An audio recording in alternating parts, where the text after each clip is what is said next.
आपका स्वागत है। आइए देखते हैं ताज़ा समाचार। दामनी फिल्म का है संवाद, तारीख पे तारीख, तारीख पे तारीख आज के समय में हमारी न्याय व्यवस्था का सच बताने के लिए पर्याप्त है। देश की लचर न्याय व्यवस्था से हमेशा आम नागरिक पिसता है। कुछ खामियों की वजह से अक्सर अपराधी, भ्रष्टाचारी कानून के शिकंजे से बच निकलते हैं। अदालतों में लंबित मामलों की संख्या बहुत ज़्यादा है, जिससे वादी को समय पर न्याय नहीं मिल पाता और वादी तड़पता रहता है और भ्रष्टाचारी बच जाता है। लंबित मामलों की वजह से जेलों में बहुत सारे निर्दोष लोग बंद हैं। आइए सुनते हैं एक रिपोर्ट। के जजेस, हाई कोर्ट के जजेस जरूर इसको देखें और आत्मचिंतन करें कि भारत की न्याय प्रणाली कहां पहुंच गई है। भारत में टोटल 5 करोड़ केसेस तो वो हैं जो district court, high court, supreme court में हैं। इसका मतलब 5 करोड़ परिवार न्याय की आशा में बैठा हुआ है। ऑन एन एवरेज एक परिवार में 6 आदमी रख लीजिए, तो यानी 30 करोड़ लोग न्याय की आस लगाए बैठे हुए हैं। 30 करोड़ का मतलब एक अमेरिका, 30 करोड़ का मतलब 15 ऑस्ट्रेलिया, 30 करोड़ का मतलब 7 कनाडा, 30 करोड़ का मतलब 1.5 ब्राजील। इतने लोग भारत में न्याय की आस में बैठे हुए हैं। और ये 5 करोड़ केस तो वो हैं जो district court, high court, supreme court में है। इसके पैरेलल हमारे देश में एक और जुडिशियल सिस्टम है, उसको कहते हैं तहसीलदार, एसडीएम, एडीएम, डीएम, कमिश्नर, जहां पे चकबंदी के मुकदमे चलते हैं। वो इस 5 करोड़ में काउंटेड नहीं है। जो तहसीलदार के यहां मुकदमा होता है, एसडीएम के यहां मुकदमा होता है, एडीएम के यहां होता है, डीएम के यहां होता है, चकबंदी अधिकारी जिसको सीओ कहते हैं, डीडीसी कहते हैं, एसओसी कहते हैं, वो इसके पैरेलल में है। और 5 करोड़ मुकदमे वहां पे भी चल रहे हैं। इसका मैं लाइव एग्जांपल देना चाहूंगा भारत की ब्लैक जस्टिस सिस्टम का। 1985 में जौनपुर में एक 10 बीघे जमीन का मुकदमा शुरू हुआ था। अभी वो सबसे नीचे पायदान पे है, जिसको कहते हैं चकबंदी अधिकारी। 1985 में मुकदमा शुरू हुआ, 2023 आ गया, लगभग 37 साल बीत चुके। 37 साल में यह नहीं तय हो पाया कि असली विल कौन सी है। 2 लोगों ने क्लेम किया, वो कह रहे हैं मुझे विल मिली है, वो कह रहे हैं मुझे विल मिली है। 37 साल में यह नहीं डिसाइड हो पाया असली विल किसकी है। अगर मान लीजिए आज डिसाइड हो जाए तो सीओ के बाद एसओसी, एसओसी के बाद डीडीसी, डीडीसी के बाद हाई कोर्ट, हाई कोर्ट के बाद सुप्रीम कोर्ट, यानी अभी 35 साल और लगेगा, 70 साल लगेगा। सेकंड जनरेशन मुकदमा लड़ रही है, ऑलरेडी सेकंड जनरेशन मुकदमा लड़ रही है। और इसी स्पीड से काम हुआ तो मुझे लगता है थर्ड जनरेशन आके मुकदमा तब जाके सुप्रीम कोर्ट पहुंचेगा। दूसरा एग्जांपल, एक ग्लेरिंग एग्जांपल आपको देता हूं। 1971 के वॉर में पाकिस्तान में बम फेंकने वाले, पाकिस्तान के फौजियों के बहुत सारे बैंकर तोड़ने वाले एक कर्नल कबोत्रा है, पंचकुला में रहते हैं। दुश्मनों को उन्होंने दांत तोड़ दिए। आज 2000 से उनके मकान पे किसी ने कब्जा किया हुआ है। 2023 आ चुका है, 23 साल में वो अपने मकान को नहीं छुड़ा पाए। अभी मामला पंचकुला की डिस्ट्रिक्ट कोर्ट में है, उसके बाद चंडीगढ़ हाई कोर्ट जाएगा, फिर सुप्रीम कोर्ट जाएगा। तो 23 साल में वो सबसे नीचे पायदान पे है। वास्तविकता यह है, अंग्रेज चले गए, अंग्रेजी कानून यहीं छोड़ गए, अंग्रेजी व्यवस्था यहीं छोड़ गए। यह व्यवस्था भारत में न्याय देने के लिए नहीं बनी थी। यह जो न्यायिक जुडिशियल सिस्टम था भारत में जो बनाया गया, वो केवल और केवल भारत को लूटने बांटने के लिए बनाया गया था। क्योंकि कानून वही चल रहा है, जुडिशियल सिस्टम वही चल रहा है, इवन हमारा ड्रेस भी वही चल रहा है।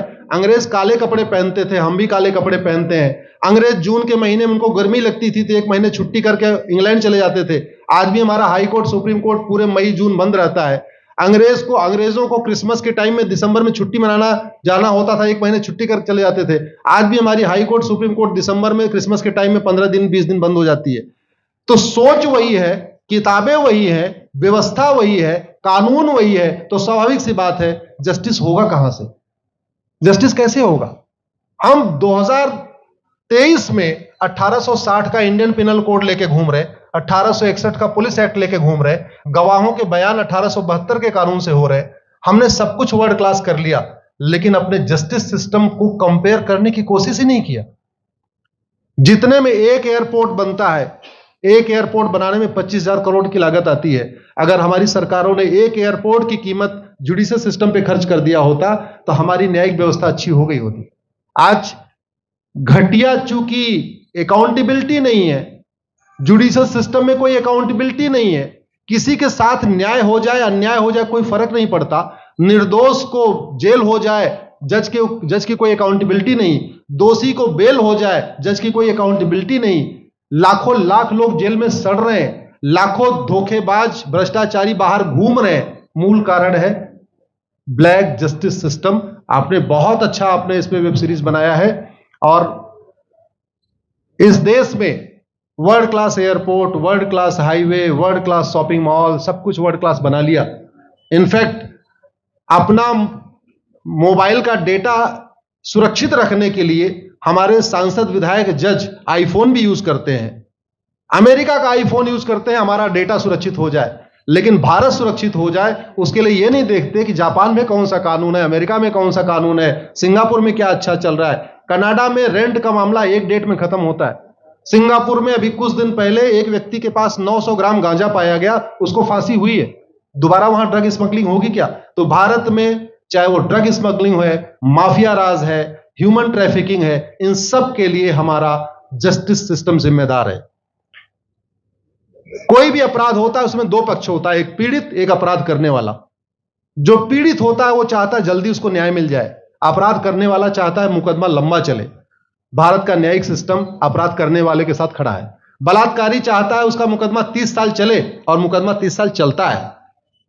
भू माफिया चाहता है कि गरीब की जमीन पे कब्जा कर ले, उसका मुकदमा 50 साल चले और आज की डेट में मुकदमा 50 साल चल रहा है। इसका मतलब वर्तमान न्यायिक सिस्टम बलात्कारी के पक्ष में है, भू माफिया के पक्ष में है, ड्रग स्मगलर के पक्ष में है, ह्यूमन ट्रैफिकर के पक्ष में है, नक्सलियों के पक्ष में है, माओवादियों के पक्ष में है, जो लोग देश विरोधी काम कर रहे हैं उनके पक्ष में है। 40 साल 50 साल के बाद किसी व्यक्ति ने मिलावट करके लोगों का स्वास्थ्य खराब कर दिया, उसको 50 साल के बाद सजा हो रही है। इस बीच उसने कम से कम पता नहीं कितने लोगों का और भी कर दिया। तो ये जो जस्टिस सिस्टम होता है दवा की तरीके काम करता है। जैसे दवा अच्छी होती है बीमारी तुरंत ठीक हो जाती है, अगर दवा घटिया होती है तो बीमारी बढ़ जाती है। दवा खाने के बाद शरीर एज इट इज नहीं रहता, या तो बीमारी ठीक होती है या तो बीमारी बढ़ती है। अगर कोई आदमी एक गांव में किसी के साथ कुछ गलत कर दे, उसको 6 महीने के अंदर सजा हो जाए, साल भर के अंदर हो जाए, दूसरा अपराध वहां नहीं होगा। लेकिन अगर उस व्यक्ति को पनिशमेंट नहीं मिला तो स्वाभाविक सी बात है उसने उसको और मोटिवेट कर दिया। कहते नहीं ऐसे बुखार है, तुरंत 2 गोली खाइए बुखार ठीक हो गया। लेकिन अगर आपने दवा नहीं खाई या गलत दवा खा लिया तो टाइफाइड होगा या निमोनिया होगा। दुर्भाग्यवश ये हमारा जस्टिस सिस्टम यही कर रहा है। आज की डेट में जितनी समस्याएं हैं, चाहे वो घूसखोरी है, जमाखोरी है, मिलावटखोरी है, कालाबाजारी है, नशा तस्करी है, मानव तस्करी है, सोना तस्करी है, ड्रग स्मगलिंग है, या नक्सलवाद है, या माओवाद है, या कट्टरवाद है, जो भी समस्याएं हैं, उसका एक बहुत बड़ा कारण यह है कि हमारा जस्टिस सिस्टम उसको टैकल नहीं कर पा रहा है, उसको पकड़ नहीं पा रहा है।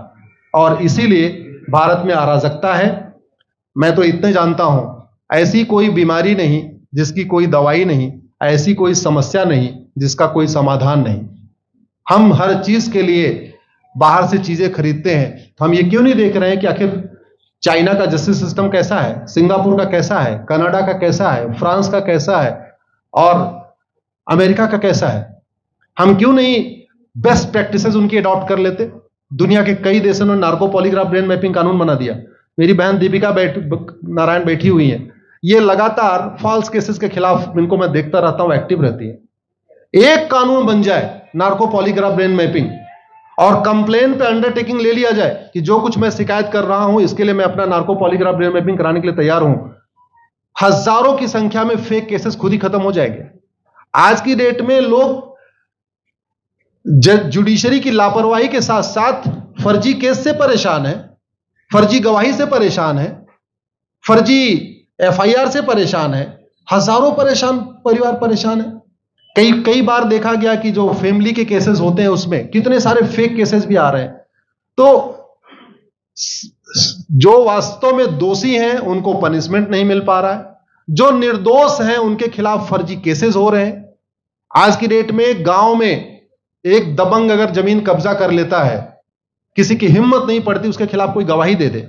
लोगों को अपनी जमीन छुड़ाने में 30-30 साल लड़ना पड़ रहा है, 35 साल लड़ना पड़ रहा है। अगर 35 साल के बाद कक्कड़ जी उसको अपनी जमीन मिल भी गई तो उसके साथ न्याय कहां हुआ?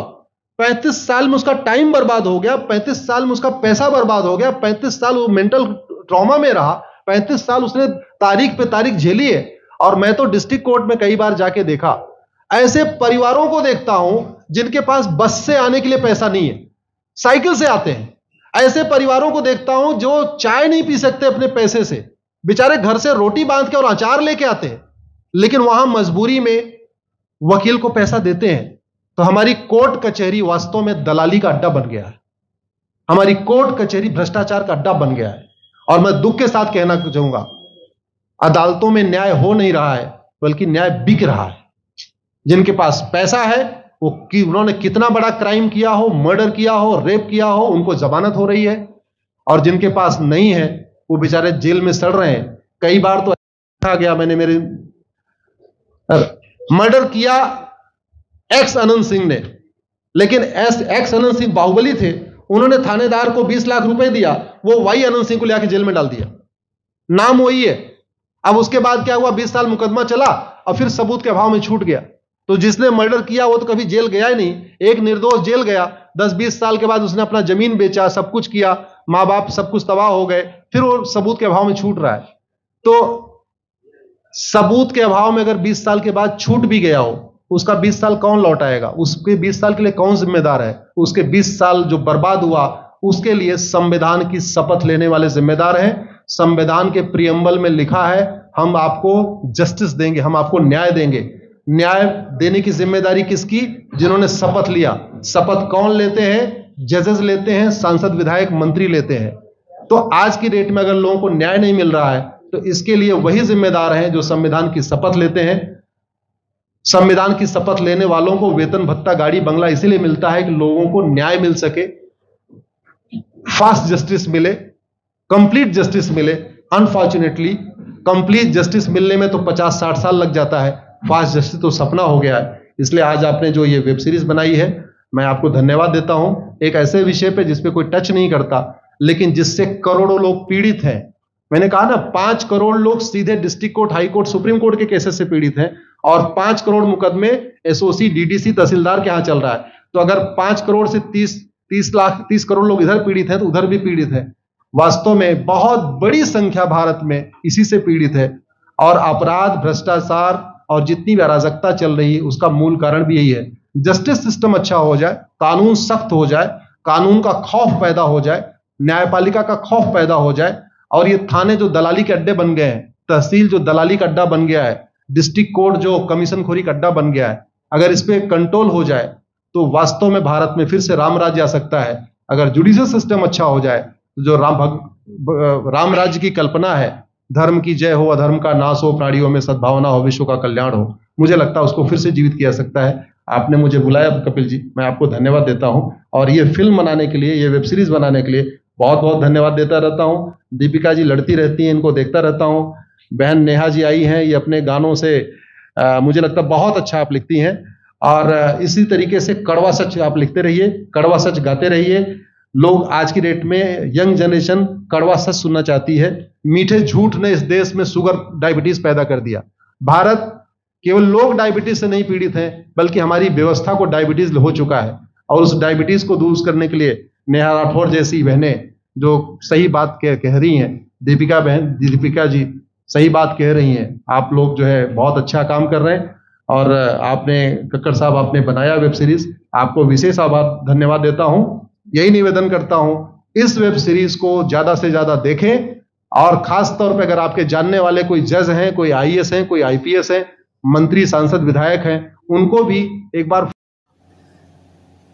न्यायालयों की एक गरिमा होनी चाहिए, ऐसी व्यवस्था हो कि उसमें प्रवेश करते ही लोगों का सर न्याय के सम्मान में अपने आप झुक जाए। किसी भी लोकतांत्रिक व्यवस्था में जवाबदेही आवश्यक होती है, पर हमारी न्यायपालिका में ऐसी कोई व्यवस्था नहीं है। वाद निपटारे की समय सीमा निर्धारित होनी चाहिए, पर ऐसा नहीं है। झूठे वाद दायर करने पर सजा का प्रावधान हो, पर ऐसा नहीं है। न्यायिक व्यवस्था में तकनीकी का अभाव है। यदि अदालतों में मामले सही समय पर निर्णायक हो तो भ्रष्टाचार और अन्य मामले बहुत हद तक कम हो जाएंगे, यानी न्यायपालिका में सुधार की बहुत संभावनाएं हैं। जय हिंद, जय भारत।